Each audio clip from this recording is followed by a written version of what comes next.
kita agak tersesat, kemudian ada tanjakan, pas lagi tanjakan tuh ada mobil polisi lalu lintas. Polisi lalu lintas turun gitu, waduh saya berhenti. Kok polisi lalu lintas di tengah hutan ini ya? Nah saya berhenti, mereka juga berhenti. Tiba-tiba buka pintu, wow, besar, badan besar, bawa senjata, brewok dan sebagainya. Aku udah lemes nih, kali ini gua habis deh, gitu kan. Nah orang tuh lari, keluar dari dulu. Om, foto dulu. Aduh.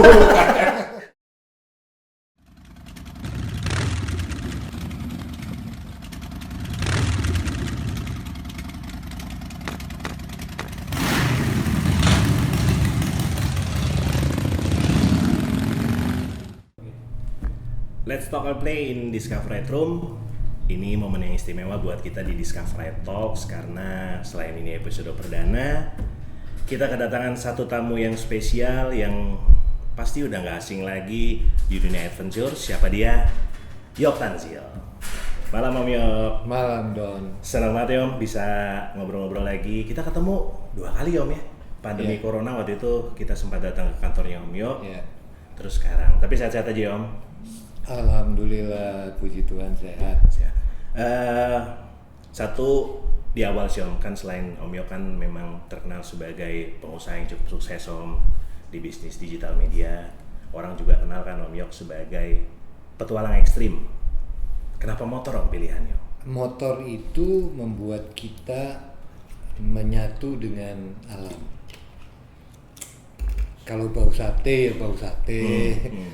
Kalau baunya nggak enak juga baunya nggak enak, hujan kehujanan, panas kepanasan, sehingga kita itu lebih menyatu dengan alam. Kalau di mobil kita itu encapsulated, jadi kita seperti dalam kapsul. Kita terpisah, di dalam dingin, di luar panas, gitu kan, dan sebagainya. Jadi itu tidak buat saya. Ini setiap orang punya pandangan. Untuk saya itu kurang menyatu dengan alam. Karena tujuan kita beradventure itu salah satunya adalah menyatu dengan alam. Menyatu dengan alam ya? Ya, dan menyatu dengan alam itu seperti jamu. Bikin sehat, bikin ya sekarang kan sejak COVID ini kan harus jemuran, gitu deh. Nah, kita itu jemuran kan. Lebih berenergi Om ya kalau naik motor ya. Cuman kan gini Om, kan banyak nih masih di benak banyak orang Om, aktivitas bermotor itu jadi satu aktivitas yang membahayakan. Apalagi kita tahu ya Om ya, banyak sekali mamanya kejadian yang diakibatkan kecelakaan roda 2. Nah, gimana sih Om nyiasatinya pada saat terus Om Yok ngelakuin sebuah perjalanan untuk bisa meminimalkan resiko itu tuh kira-kira gimana Om? Kalau kita tidak berhenti bertanya, nanti kalau gini gimana? Kalau begitu gimana? Saya pernah sering ditanyain, Om tidur di hutan, nanti kalau ada ular gimana? Emang udah yakin bakal ketemu ular? Bertanyanya terus seperti itu. Iya, di rumah juga ya kayak gitu aja. Nanti kalau gini gimana? Nanti kalau nanti kalau ketemu ular ya dihadepin gitu kan. Lari kayak timpuk batu kayak apa? Saya pikir ini baru juga saya tulis. Don't let the situation to be on the top of you. But be on the top of any situation gitu. Saya kira itu yang penting sekali. Jadi memang sebenarnya memang resiko itu bisa kita minimalin ya Om ya, selagi memang persiapan kita mateng, kita punya satu tim mungkin yang kompak pada saat terus ngelakuin sebuah adventure, sebuah perjalanan ya Om ya. Nah, terus kan talking about Ring of Fire. Saya boleh tambahin satu? Sebetulnya yang paling penting itu kecelakaan itu terjadi kebanyakan pada umumnya. Mungkin kesalahan orang lain bisa. Tapi kalau dari sisi kita, dari sisi pengendara, itu biasanya terjadi karena aroganisme. Tekebur. sok tahu. Yeah. Nah, itu biasanya terus kejadian. Akhirnya juga tidak menimbulkan empati Om ya buat masyarakat banyak kan Om ya. Okay. Tapi kalau kita jalannya pantas, biasa aja lah, biasa aja. Rasanya kita bisa mengatasi bahaya itu lebih baik. Ya, everything is safe ya Om ya. Yeah. Terus kan gini Om, talking about Ring of Fire nih Om. Kan Ring of Fire kan sebuah brand yang udah melekat banget nih di diri Om Yok Tanzil. Yang pasti kalau saya terus dengar Ring of Fire, orang pasti bilang tuh Om, Yok Tanzil tuh Ring of Fire. Kenapa sih Om? Terus tiba-tiba namanya Ring of Fire Om? Itu dimulainya tercetus ide nama itu, terus apa yang bikin akhirnya Om Yok bisa ngebuat Ring of Fire menjadi sesuatu yang ya kita bisa bilang Om memang menjadi sesuatu yang keren dan hebat pastinya gitu kan Om. Program Ring of Fire ini adalah program global. Jadi bukan program hanya untuk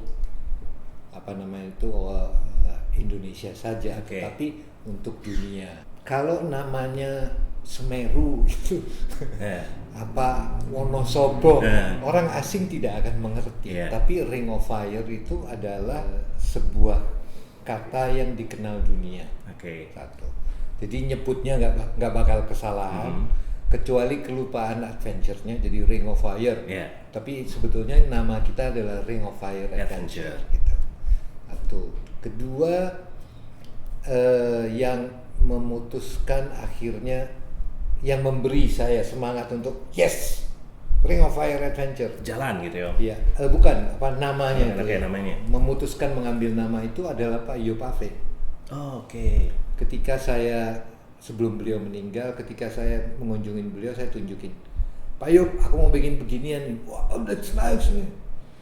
Terus namanya apa? Salah satunya adalah Ring of Fire Adventure. Sorry Om, itu tahun berapa Om waktu itu? 2009. Akte ini 10 tahun ini tahun ini. Oh iya? Nanti Agustus. Nah, ekspedisi pertama kali yang Om Yok lakuin, adventure, sebuah perjalanan di Indonesia lewat sebuah brand yang Om Yok bangun, Ring of Fire Adventure, itu dimulainya pertama kali di mana? NTT. Itu pertama kali Om Yok jalan. NTT itu jadi pertama kali Om Yok menjelajah Indonesia atau sebelumnya memang sudah pernah? Sebelumnya saya menjelajah Indonesia dengan kapal. Gitu. Saya kebetulan punya kapal, saya jalan-jalan keliling, naik ke Mentawai tahun 96.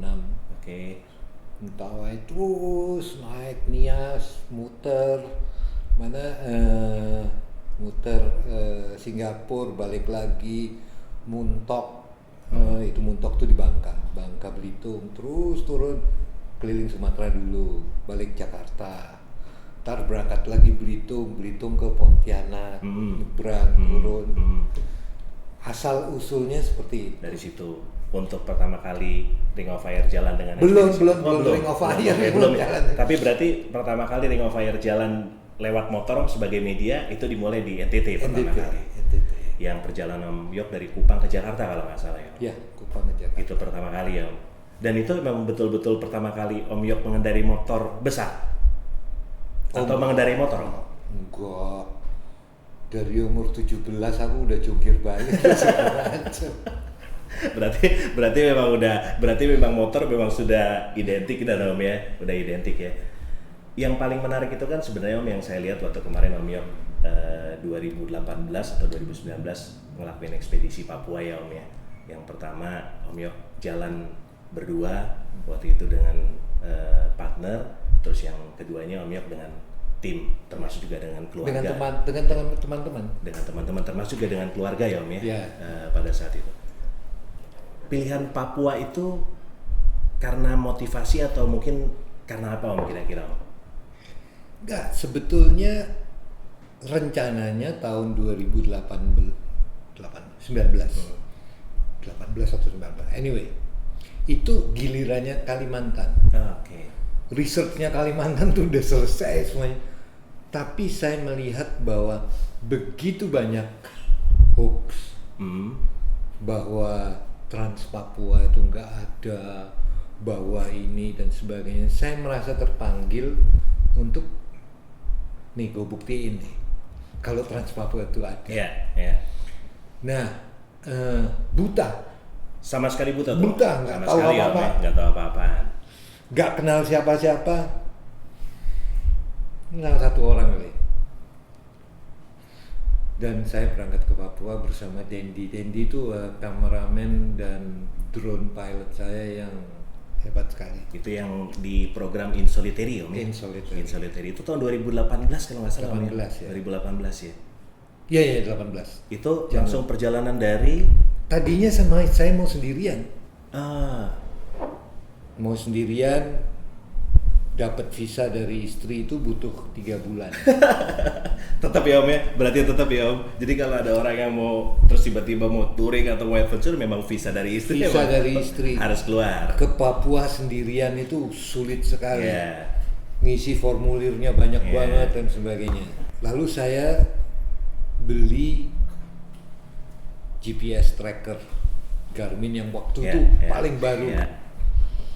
Di mana istri saya bisa masuk ke web dan lihat saya ada di mana, jalan apa enggak, berhenti atau enggak, dan sebagainya. Jadi GPS tracker yang cukup canggih, bisa dipantau ya Om ya.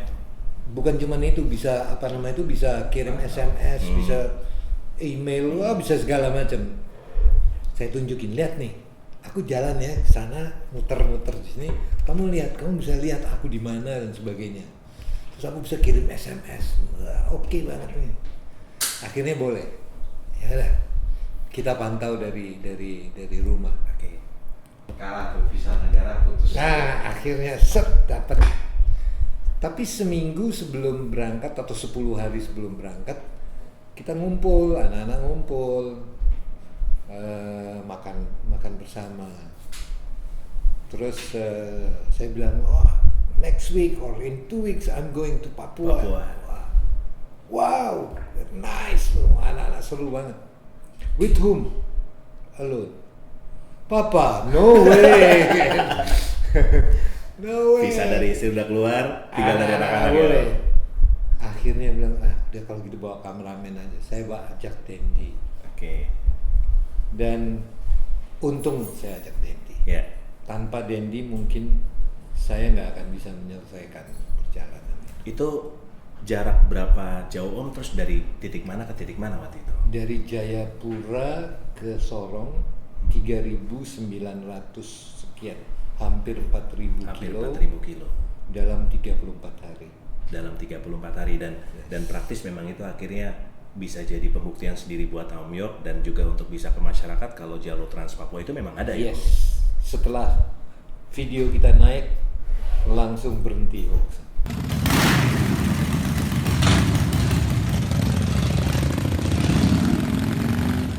How do you feel about Papua, Om? I'm damn in love with Papua. Yeah.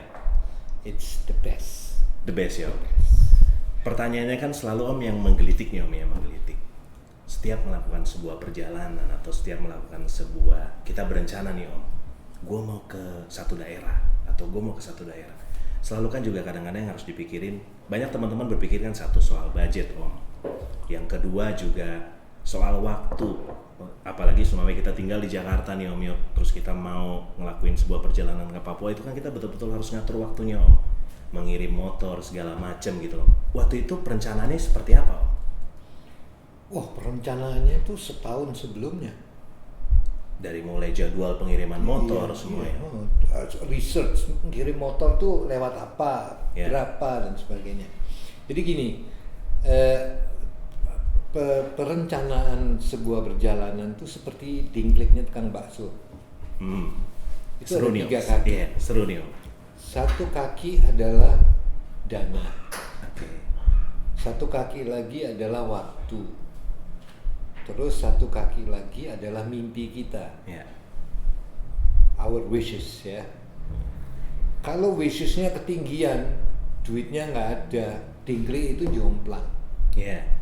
Ya kan, duitnya ada, mimpinya ada, masuk di akal, tapi nggak ada waktunya, jomplang juga.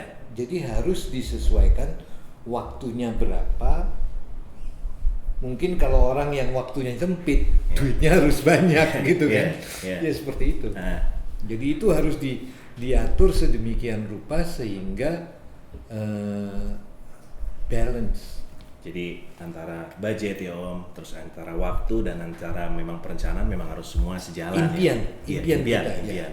Jadi memang semua berarti memang dimulai dari mimpi dulu kan? Iya, harus mimpi dulu. Memulai.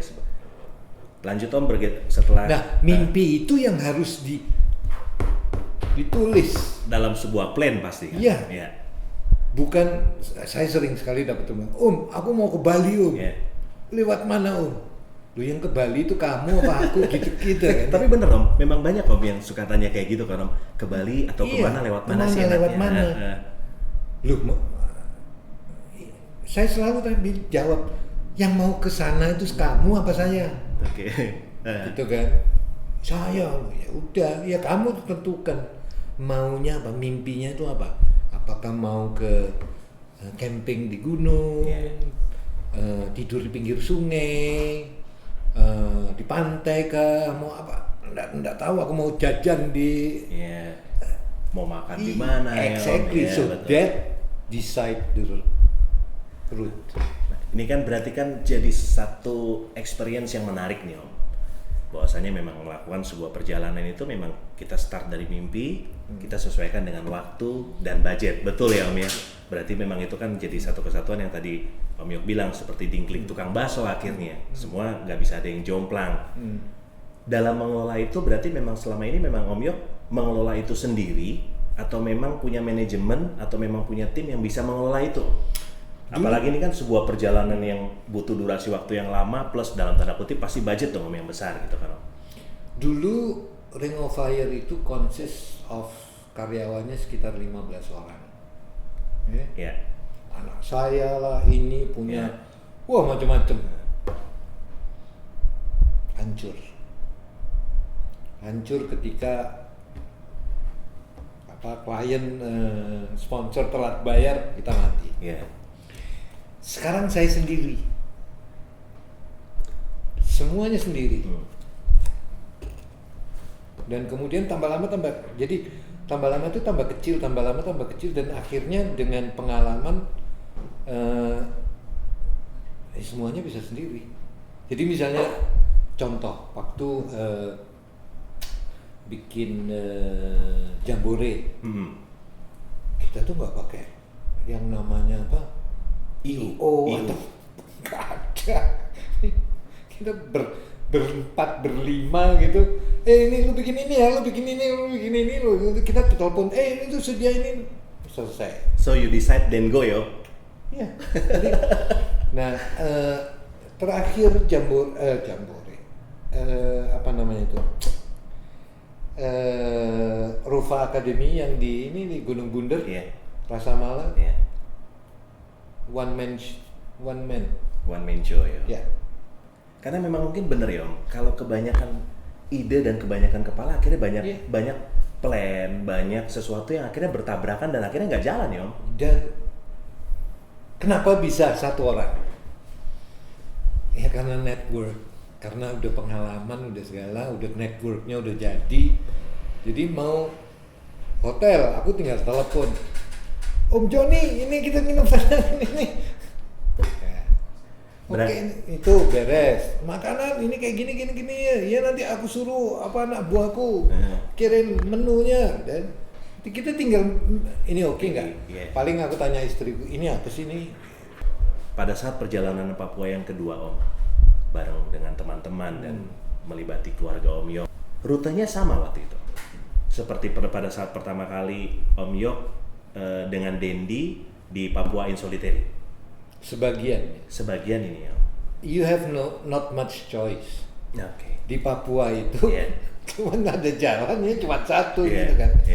Nah, pengalamannya itu berbeda. Pada waktu saya berangkat pertama dengan Dendi itu tidak terlalu banyak hujan. Dan yang kedua itu lebih banyak hujannya. Jadi lumpurnya lebih gila. Longsornya juga dan sebagainya. Jadi tapi menarik sekali. Ada sesuatu yang menarik sekali adalah pertama kali Ring of Fire ngangkut mobil pakai pesawat. Iya. Itu sempat Iya, lihat kan, iya. motor dikirim pakai pesawat, motor dikerek pakai beko dan pakai sebagainya. beko. Jadi itu pengalaman yang menarik. Terus ada satu momen yang jembatan yang waktu Om Yok pernah lewati dengan Dendi, terus Itu begitu dengan putus, tim ya. kedua putus ya Om ya, Putus, waktu ya. itu ya Om ya. Belum selesai juga nih, tinggal dikit lagi. Oh iya. Berarti kalau memang bicara tentang Papua nih Om, konsepnya kan sebenarnya sebuah perjalanan Om harus dibarengi juga dengan bagaimana keinginan kita untuk bisa membesarkan dunia pariwisata nih Om di Indonesia. Kita kan percaya kalau Indonesia dari barat sampai timur tuh luas banget.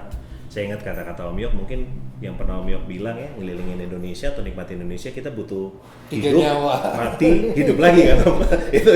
itu melekat banget Om pada saat pertama kali kita ketemu kan Om, waktu itu Om Yok sempat bilang. Itu kan bisa jadi sesuatu yang bisa jadi punya nilai potensi ekonomi yang tinggi nih Om. Apalagi Om Yok sudah melakukan itu. Berarti terpikir Om untuk jadikan Papua sebagai salah satu destinasi, terutama untuk penikmat adventure dengan motor.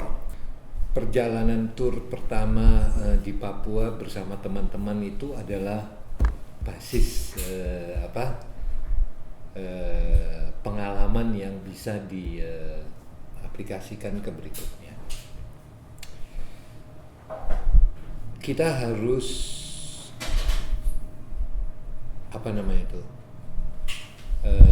menyadari, realize kalau kita nunggu bangun Papua, Infrastruktur, hotel segala macam, keburu tua. Banyak sekali orang yang mau bayar mahal untuk riding dengan Ring of Fire di Papua. di mana aja. Di mana aja? Dan tidurnya di tenda. Oke. Yang penting bawa cook yang asik, yang bisa masak. We don't need those fancy hotel. Karena memang pasti kan apalagi di Papua ya ada Jadi, infrastruktur yang masih. Saya pernah bicara dengan Pak Triawan Munaf. Saya bilang, Bang, kita ini mesti banyak sekali berubah, bikin perubahan. Yang bisnis baru itu banyak sekali. Berapa banyak orang kaya di Jakarta yang kepingin ke Papua, tapi punya cuma 3 hari. Waktunya menyesuaikan. Exactly. Waktunya. Punya 4 hari. Duit kagak ada masalah, gitu kan. Kenapa Garuda nggak mau terima passenger flightnya nggak mau terima motor? Kalau Anda nonton Long Way Round, Long Way Down, BMW-nya ditidurin, dikirim pakai pesawat. Lewat jalur darat. Iya kan? Dari nyebrang ke Amerika kalau nggak salah. It's another business for Garuda. That's another business, adventure business itu. Jadi industri pariwisata adventure itu Indonesia yang paling hebat. Nggak ada yang, betul. Nah, kenapa nggak dibikin gitu loh? Nah, ini harus kerjasama antara Garudanya, antara segala macamnya, Pemda di sana. Memang berarti keterlibatan masing-masing stakeholder memang dibutuhkan kan Om. Karena kan sayang Om sebenarnya. Indonesia punya potensi wisata yang luar biasa Om. Tapi kita bisa ngelihat ya Om ya, banyak akhirnya teman-teman yang memilih untuk riding di Himalaya semuanya. Sementara kita di sini punya Om. Coba nonton komentarnya Pak Joni yang interview saya interview tentang Papua. This is as good as Himalaya. Himalaya itu batu, di sini hijau. Di Himalaya itu negaranya orang, di sini negara kita. Benar Om. Apalagi saya kan lihat Om ya, maksudnya di YouTube channelnya Ring of Fire Adventure Om, ngeliat perjalanan Om Yok di Papua. Satu kata sih emang gila banget ya Om. Dalam artian memang di situ semua ada. Yang mau kita pengenin, yang mau kita mau lihat, mau kita pengen tahu, di situ semua sebenarnya ada kan Om. Cuman kan kadang-kadang kan masih banyak nih Om, secara psikologis atau mungkin secara pemikiran orang, satu terlalu jauh Om. Yang kedua menyangkut akhirnya kan soal biaya sebetulnya. Nah yang ketiga masih banyak juga nih kan Om, berarti pandangan di masyarakat Papua masih jadi salah satu daerah yang dalam tanda kutip masih rawan gitu kan Om. Ini kan selalu yang kita dengar kan. Tapi begitu saya lihat tayangan channelnya Om Yok, itu semua sebenarnya hilang gitu kan Om, karena memang terbukti Om Yok tuh juga aman-aman dan lancar aja kan Om semuanya di sana. Barangkali orang Papua lebih simpatik, lebih baik dari tempat lain. Iya. Saya bisa katakan itu. Di semua tempat ada orang baik dan ada orang jahat. Dan saya kira apa ya? Ya harus dijalanin.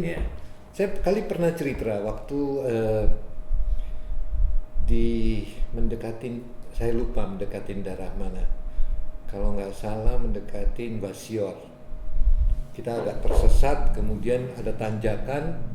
Pas lagi tanjakan tuh ada mobil polisi lalu lintas. Polisi lalu lintas turun gitu. Waduh, saya berhenti. Kok polisi lalu lintas di tengah hutan ini ya? Nah, saya berhenti, mereka juga berhenti. Tiba-tiba buka pintu, wow, besar, badan besar, bawa senjata, brewok dan sebagainya. Aku udah lemes nih. Kali ini gua habis deh, gitu kan. Nah, orang tuh lari, keluar dari dulu. Foto dulu. Aduh. Itu serius Om. Berarti memang banyak, ya memang kejadian kayak gitu mungkin juga bukan sekali dua kali Om. Begini. Di luar dari konteks mobil polisi yang terus tiba-tiba di tengah hutan begini.